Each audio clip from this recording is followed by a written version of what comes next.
Good evening. आज के इस लेक्चर में क्लास 10th के लिए हम 9th का एक पार्ट रिवाइज करवा रहे हैं जो आपके अगले माइनर टेस्ट में आ रहा है, वर्क एंड एनर्जी।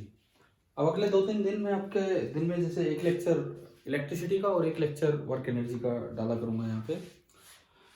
तो मैंने सीधा लिखा है एनसीईआरटी चैप्टर 11, बिकॉज आप जब रिवीजन करें तो हमने आपको दिखाया था कि 9th में जो एंड में बिल्कुल लास्ट में जब क्लासेस खत्म हो रही थी तो उस समय मैंने आपको बताया था कि एक एक चीज से बहुत कॉन्सेप्ट्स निकल के आ रहे थे। मैंने ये बताया था वहाँ की फ्लूइड मैकेनिक्स में, फ्लोटेशन में कैसे फेराडे ने किंग के क्राउन में उसमें कुछ मिलावट डाल दी थी किसी ने सोने में, वो कैसे पता लगाई आर्किमिडीज प्रिंसिपल से, उस पर मैंने क्वेश्चंस करवाए। और भी बहुत से कॉन्सेप्ट थे जो उन छोटी छोटी चीज़ों पे बना रखे थे उस समय, तो आपको वो सब करने आने चाहिए। तो इसीलिए मैंने कहा है कि अगले 2-3 दिन रिवीजन अपना एनसीईआरटी से रखें। कोई भी टेस्ट ने अपनी एनसीईआरटी टेक्स्ट बुक पूरी करके रखें, उसके अलावा चाहिए आप कहीं से कुछ भी मैटर करें, लेकिन एक बार पहला काम ये जरूर पूरा होना चाहिए। अब मेरे पास आपकी बुक है text book of class 9 chapter 11 work and energy. अब इसमें इवन जो एक्टिविटीज हैं वो भी आपको एक एक आनी चाहिए, मतलब उन पे क्वेश्चंस क्या बन सकते हैं वो आपको आनी चाहिए। तो आज की इस क्लास में मैं जस्ट आपके लिए बोल रहा हूँ कि पहले आप पढ़ोगे, उसके बाद मैं डिस्कशन स्टार्ट करूंगा। एक एक एक्टिविटी हम डिस्कस करेंगे, एक एक क्वेश्चन इसका हम डिस्कस करेंगे, एक्सरसाइज भी डिस्कस करेंगे। लेकिन उससे पहले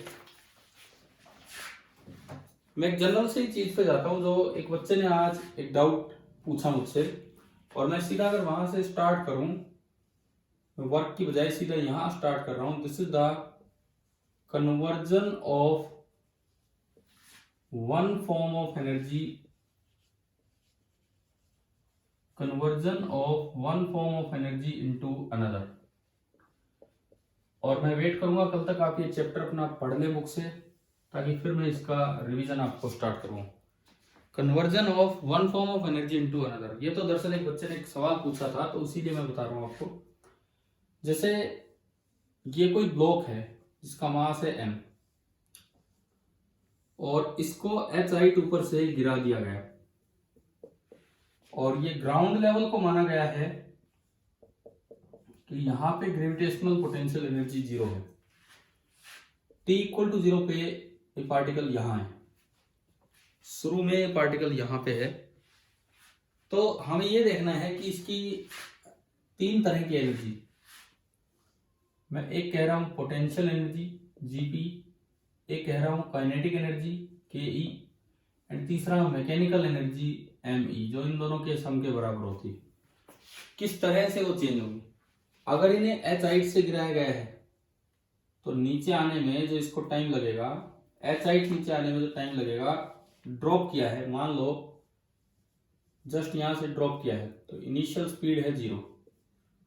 h is equal to half g t square, s is equal to u t plus half a t square से, तो जो टाइम नीचे आने में लगा दैट इज √2h/g, मैं इसे बोल देता हूं capital T, time of flight. अब सबसे पहले मैं बात करूं कि इन एनर्जीज का वेरिएशन विद टाइम कैसे होगा। इन एनर्जी का वेरिएशन विद टाइम कैसे होगा?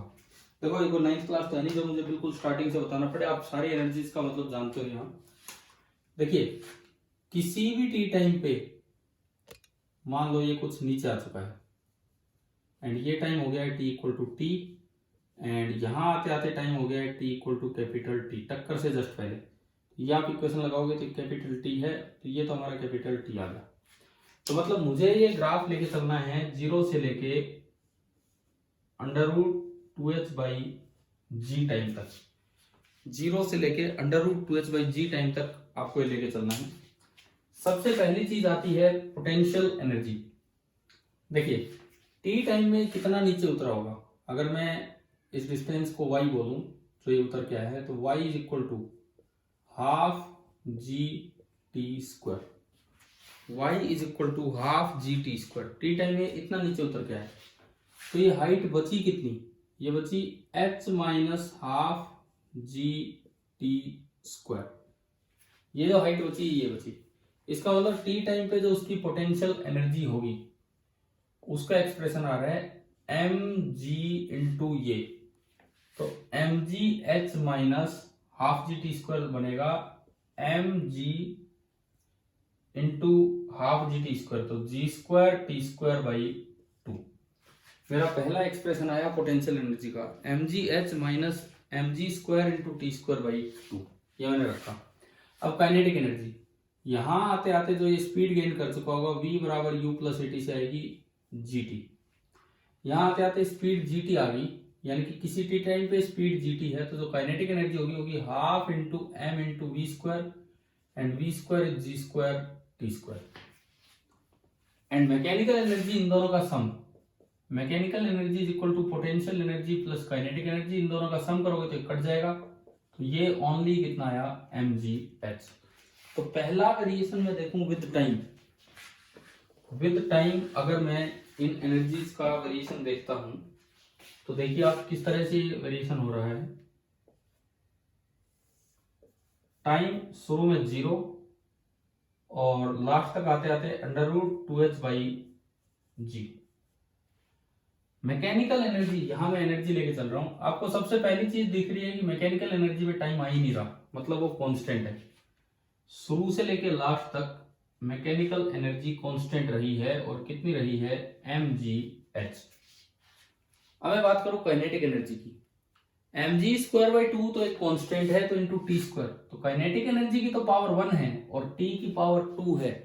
हमने आपको कभी 9th में भी बताया था कि अगर y proportional to x square हो, मतलब एक वेरिएबल की पावर 1 हो, एक वेरिएबल की पावर 2 हो, तो वो एक पैराबोला होता है। किधर मुड़ेगा देखो, अगर t को डबल करते हो तो टी स्क्वायर 4 टाइम्स होगा, तो काइनेटिक एनर्जी 4 गुना हो रही है। तो t को डबल करने पे काइनेटिक एनर्जी ज्यादा बढ़ रही है, तो ये ग्राफ इधर की तरफ बेंड होगा। अगर काइनेटिक एनर्जी को डबल करने पे t 4 गुना बढ़ रहा होता तो ये t की तरफ जाता। अब ये ऐसे पैराबोला बनेगा, यानी कि जो दूसरा आपका ग्राफ होगा काइनेटिक एनर्जी का, वो ग्राफ कुछ इस तरह का जाएगा। ये जो आपका ग्राफ है दिस इज काइनेटिक एनर्जी, और जो अभी आपने ऊपर ग्राफ बनाया था दिस वाज मैकेनिकल एनर्जी। तो काइनेटिक एनर्जी धीरे धीरे बढ़ती गई। अब मैं बात करूं पोटेंशियल एनर्जी की, तो t बराबर 0 पे, बिल्कुल जब आप t 0 रखते हो तो पोटेंशियल एनर्जी बहुत ऊपर थी, mgh, पोटेंशियल एनर्जी सबसे ज्यादा थी। ये भी एक ग्राफ ही है, minus m g square by 2, मतलब कर्विंग डाउनवर्ड, नीचे की तरफ ये बैंड हो रहा है। ये इस तरह का ग्राफ है जो नीचे की तरफ आएगा। और अगर आप t की जगह रूट 2h बाई जी रखते हो इसमें, तो रूट 2h बाई जी बनेगा, 2h बाई जी से 2h बाई जी से 2 से 2 गया, जी से जी, तो mgh माइनस mgh 0, यानी कि ये ग्राफ भी यहां से और यहां तक आ लेना है। ये जो ग्राफ होगा ये भी यहां से चलेगा, mgh से स्टार्ट होगा और घटते घटते यहां तक आ जाना है। अब पैराबोला ही ये होगा, क्योंकि पोटेंशियल एनर्जी की पावर यहाँ 1 है और यहाँ टी स्क्वायर की पावर 2 है और माइनस में है। और फिर वही बात है, अगर टी डबल होगा तो पोटेंशियल एनर्जी 4 गुना कम हो रही होगी, यानी कि पोटेंशियल एनर्जी विद टाइम बहुत तेजी से डिक्रीज करेगी, विद टाइम बहुत तेजी से डिक्रीज करेगी। यानी कि ये ग्राफ पोटेंशियल एनर्जी की को 0 की तरफ जल्दी लाने की तरफ आगे बढ़ेगा। ये आपका ये ग्राफ हो गया। अगर आपको वो टाइम भी बताना हो कि किस समय दोनों एनर्जीज बीच में इक्वल हुई होंगी, ये जो भाई आपने तीसरा ग्राफ बनाया ये आपका है पोटेंशियल एनर्जी का। अगर आपको वो टाइम बताना हो कि किस समय दोनों एनर्जीज इक्वल हुई होंगी, तो ये मान लो वो टाइम है टी नोट। तो at t equal to t naught PE is equal to K E, इसका मतलब m g h minus m g square by 2 into t naught square is equal to m g square by 2 into t naught square.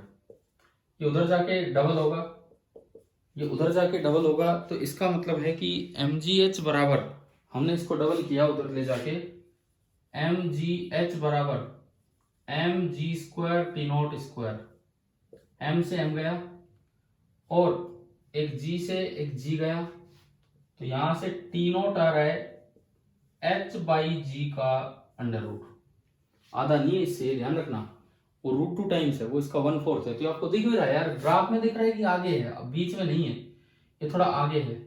तो T note आपका H by जी है, तो असल में ये T naught है, तो ये रूट 2 टाइम्स टी नोट है। रूट 2 मतलब 1.414 times t naught, where t naught is this. तो हमें दिख रहा है कि ये डबल नहीं है इसका, ये थोड़ा है और ये कम, यानी कि ये जो डिस्टेंस है ये तो टी नॉट है और ये नियरली 0.4 टी नॉट है, इस तरह का है। तो विद टाइम आपको एनर्जी वेरिएशन करना आ गया है।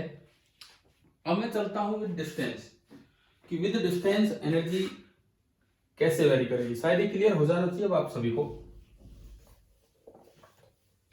अब हम देखते हैं कि विद डिस्टेंस एनर्जी कैसे वेरी करेगी, उस पर हम चलेंगे। तो देखिए, जब आप y हाइट नीचे आ चुके हो, दरअसल y हाइट नहीं, अब हम चलेंगे इसकी टर्म्स में कि ग्राउंड से ये हाइट मैंने मानी y, तो ग्राउंड से ये हाइट मैंने मानी y, और इधर मैं लिखूंगा एनर्जी। तो y बराबर 0 जब वो नीचे उतर आएगा, और y बराबर h जहां से आपने उसे छोड़ा है, यानी कि जो शुरुआत होगी वो इस पॉइंट से होगी। तो पोटेंशियल एनर्जी देखिए, अब यही सारी चीजें हम फिर से बनाएंगे। टाइम का अब कोई रोल ही नहीं है,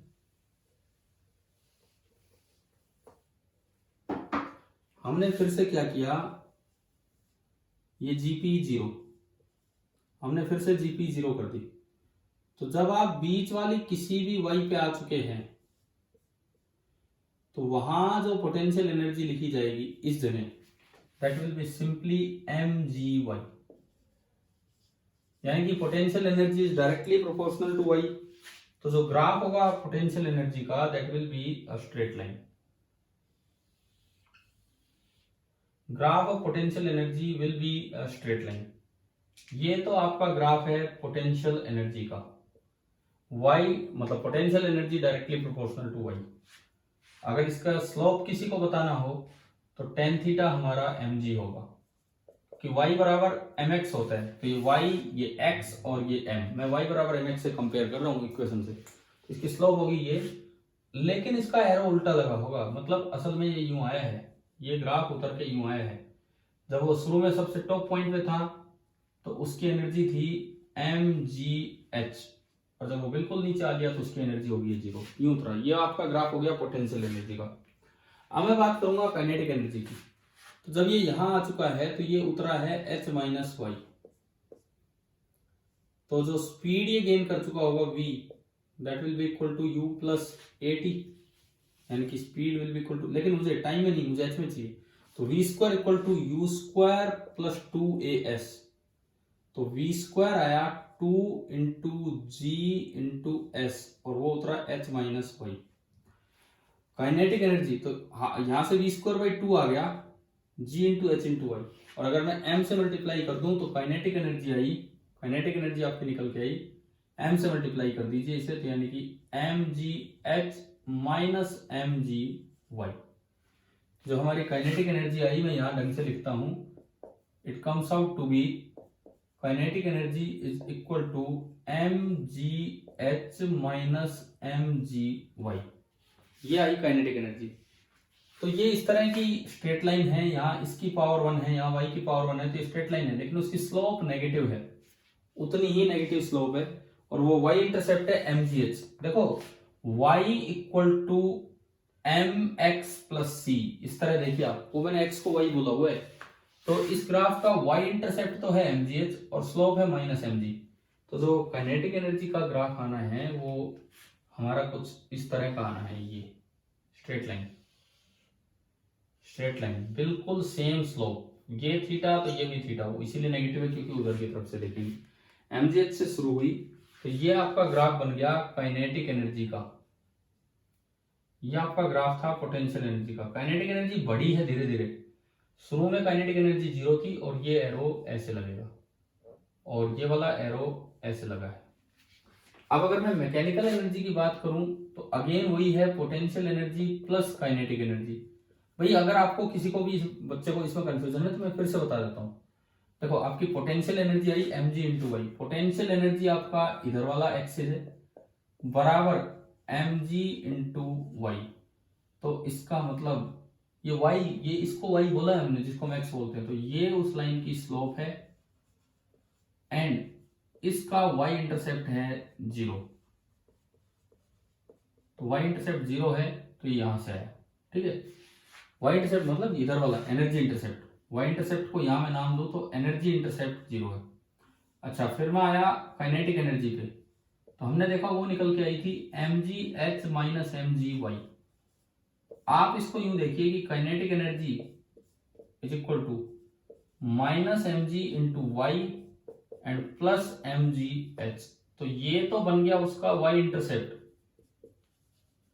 ये तो बन गया उसका y इंटरसेप्ट, और ये उस लाइन की बन गई स्लोप, नेगेटिव, नेगेटिव उसकी स्लोप है। तो y इंटरसेप्ट mgh और नेगेटिव उसकी स्लोप है, और एरो हमने अपनी समझ के अकॉर्डिंग लगा दिया। अब मैं आता हूं mechanical energy, that is potential energy plus kinetic energy.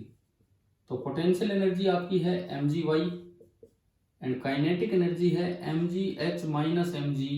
ये दोनों कैंसिल हो गए, तो फिर से मैकेनिकल एनर्जी कांस्टेंट आई और वो चेंज नहीं हो रही है, तो इसलिए वो एज इट इज ही बनी रहेगी, चाहे वो एच साइड से उतर के इधर आ गया हो। तो तीनों एरो ऐसे लगे हैं लेकिन वो कांस्टेंट है। अब फिर से वो डिस्टेंस निकाल देते हैं जहां पे ग्राउंड से वो हाइट बता देते हैं जहां पे दोनों इक्वल में। तो देखो पोटेंशियल और काइनेटिक एनर्जी के एक्सप्रेशंस आपके पास हैं। पोटेंशियल एनर्जी है mgy और काइनेटिक एनर्जी है ये। Let at y equal to y naught potential energy is equal to kinetic energy, यानी कि mgy naught is equal to mgh minus mgy naught. ये जुड़ा 2 times mgy naught is equal to mgh, mg से mg cancel, और यहां से मुझे दिख रहा है कि y नोट इज h/2। तो वो तो सेफ ग्राफ में भी नजर आएगी, ग्राफ में भी दिख रहा है कि ये बिल्कुल आधा है, जबकि पिछले ग्राफ में आधा नहीं था। तो मुझे लगता है कि आपको शायद ये ग्राफिकल वेरिएशन के साथ एनर्जी का वेरिएशन पूरा समझ में आ गया होगा। अच्छा, एक चीज ये कि ये मैकेनिकल एनर्जी क्यों नहीं चेंज हो रही, कारण जब ये पार्टिकल नीचे आया है, ग्राउंड पे टकराने से पहले की बात है, टक्कर होती है तो काइनेटिक भी खत्म, पोटेंशियल भी खत्म, वो तो सब हीट साउंड में कन्वर्ट हो जाती है, mechanical gets converted into non mechanical. लेकिन टक्कर से पहले उस पर केवल एक ही फोर्स लग रहा है, कंजर्वेटिव फोर्स है वो। कौन सा? वेट, अर्थ का ग्रेविटेशनल फोर्स, वो कंजर्वेटिव फोर्स। और जब भी कभी किसी चीज पे कंजर्वेटिव फोर्स लगते हैं तो टोटल मैकेनिकल एनर्जी कंजर्व रहती है। तो मैंने आज जो एक बच्चे ने डाउट पूछा था अभी थोड़ी देर पहले, वो चीज आपको क्लियर की है। अब इसके बाद मैं कहता हूं कि जो आपका चैप्टर 11 है वर्क एंड एनर्जी, अगले 1-2 दिन इसमें लगाएं, ये पढ़े पूरा, साथ ही साथ हम वो तो कर ही रहे हैं, तो करंट और ये पूरा हो जाना चाहिए। एनसीईआरटी की एक एक चीज आप कर लोगे तो मैं कहता हूँ कि लगभग बहुत सी पार्ट्स हो जाएंगे। पर कैसे करने हैं यूं नहीं, आपको पता ही नहीं लगेगा कहाँ क्या है। मैं जैसे बताऊं वैसे आप करते चलें। मैंने आपको 9th हैंड में आपको हिंट दिया था कि बहुत कुछ करने के बाद, रेजोनेंस और ये सब करने के बाद भी हम जब एनसीईआरटी के पार्ट्स उठा रहे हैं तो कितने अच्छे क्वेश्चंस वहां से बन रहे थे। तो वही चीज हम अगले 2-3 दिन में करेंगे। ठीक है, आप ये लेक्चर आज अटेंड करके अपना तैयार कीजिए, वर्क एनर्जी भी स्टार्ट कीजिए। Thank you.